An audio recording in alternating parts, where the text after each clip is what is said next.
flooding problems for communities in our area. Yeah, we wanted to know just how serious those issues might be. Let's turn it over to meteorologist Chris Reece to talk more about that threat this morning. Chris, what are you thinking here?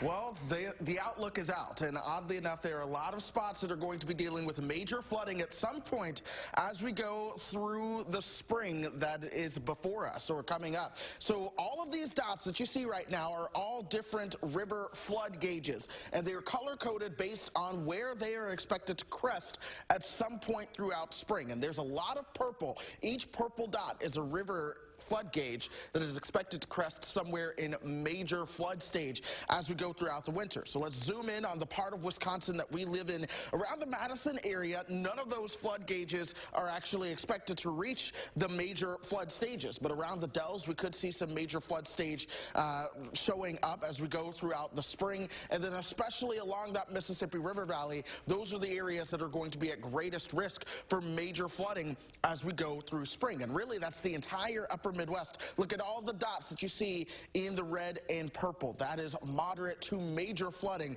that is forecast as we go through the next 3 months. And all of that shapes up with where we actually do see a lot of our flood watches in play right now for the storm that is coming into the picture this week. That does include most of western Wisconsin. A lot of these areas, folks, as we go through the next couple of days, could see upwards of an inch or so of water on a very frozen ground. That water's not going to have anywhere to go but into the rivers that are jammed with a lot of ice. And so that's why I do think we will run the potential of seeing some strong flooding issues there. But here's the deal. Once we get through this week, oddly enough, the next 6 to 10 days do look drier than normal for a lot of the country. Same through the next 8 to 14 days as well. The problem is, even if we are drier, the next 8 to 14 days will likely feature temperatures that are above average. So anything that's frozen is going to be melting, and if water's not falling from the sky, it's still going to be flowing into those rivers.